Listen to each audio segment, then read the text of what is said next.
Les vraies raisons de la brouille. Banda aurait communiqué aux Français des documents de contrat d'armement. L'ex-junte aurait reproché à Katy, au président de la transition, d'avoir trahi le secret défense et divulgué des informations classifiées. Entre eux, ils ont discuté de l'opportunité, du bien fondé politique ou moral de telles révélations et de savoir si ces dernières étaient appropriées. Une source proche de l'ex-junte a dévoilé que le président de la transition aurait transmis aux autorités françaises des documents relatifs à un contrat d'armement en cours de négociation avec la Russie. Paris aurait exprimé sa vive inquiétude à la Russie et s'est opposé à toute vente d'armes ou échange militaire ou sécuritaire et exhorté Vladimir Poutine à ne pas donner une suite favorable. Afin d'éviter la glaciation des relations diplomatiques déjà tendues en Afrique avec l'intervention russe en Centrafrique, le vice-président Assimi Goïta, les deux ministres sortants en charge de la défense et de la sécurité avaient mobilisé toute leur énergie et leur intelligence à ficeler ce document identifiant les nouveaux besoins d'équipement en armes modernes des forces armées maliennes, FAMA, en lutte contre les groupes armés terroristes.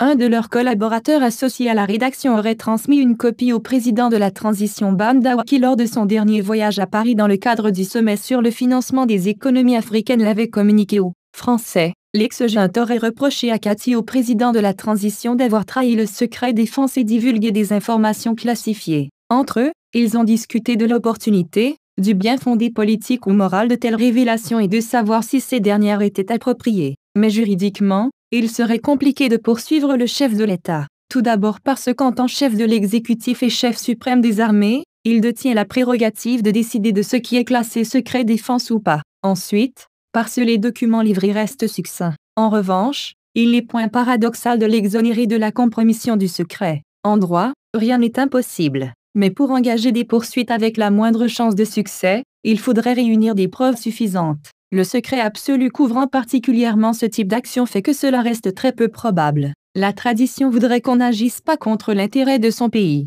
L'aveu d'Emmanuel Macron, qui a soutenu avoir obtenu du président Banda en quelques mois ce qu'il n'a pas eu avec Ibrahim Boubacar Keïta pendant plusieurs années, confortait les analyses relatives à une grande complicité entre les deux hommes. Cette information de dernière minute à prendre avec beaucoup de précaution expliquerait la mise à l'écart des ministres de la Défense et de la Sécurité, grands artisans de ce document secret.